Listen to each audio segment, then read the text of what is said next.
Alright, by popular demand, here is the entire plot of Grease 2. It's about motorcycles now. Alright, so there's an opening sequence that takes entirely too long to tell you the fact that the school year has started, we're back at Rydell High, and it's 1961, which is just close enough to the 50s to allow us to borrow some of the fashion, but we can pretend that time has passed. We see Pinky, is that her name, right? Yeah, something like that, who's come back to school to quote-unquote get her chemistry, because apparently that's a thing you can do. And she's meeting up with Sandy's cousin, who is British, even though I was under the impression Sandy was, like, Australian or something, but it doesn't really matter. Anyways, he's here now. And also we're introduced to the Pink Ladies, who were kind of the same as they were in the other movies, sorta.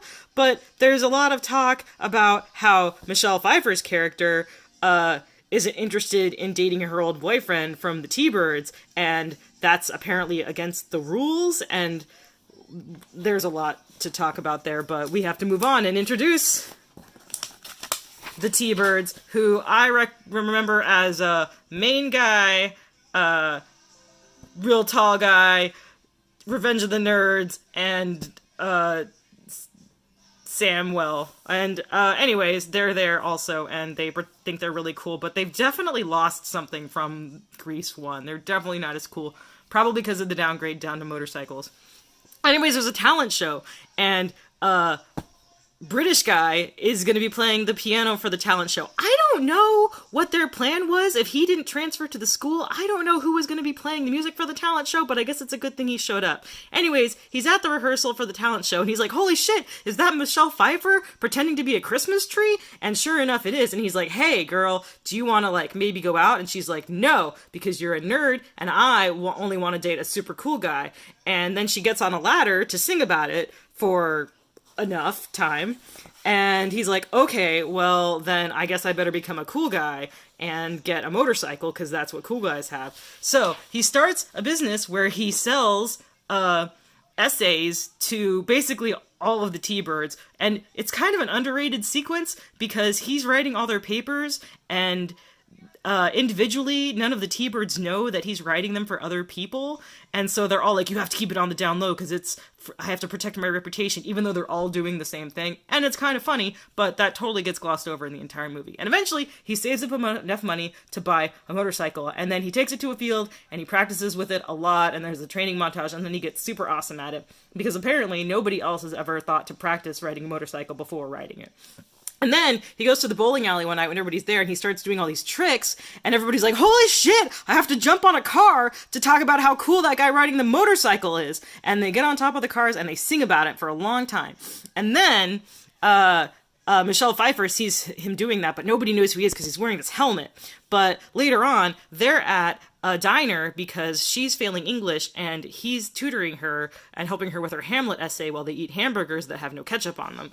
And she's getting totally distracted while she should be thinking about Hamlet and talking about the motorcycle guy, and he's like, oh man, that's totally me, but it would be cool if she liked me for me, but that's never gonna happen, so he sings about it in the cafeteria over lunch and is really sad. And meanwhile, there's a bunch of other songs that are kind of dumb, like a song in the biology class where the hot-to-trot lady teacher and the super nerdy new teacher are singing about the reproductive system of plants, but it's just 3 straight minutes of sex innuendos as kids are swinging from the rafters. And then there's like a patriotic date rape song, which definitely hasn't aged well. So we're gonna skip over that.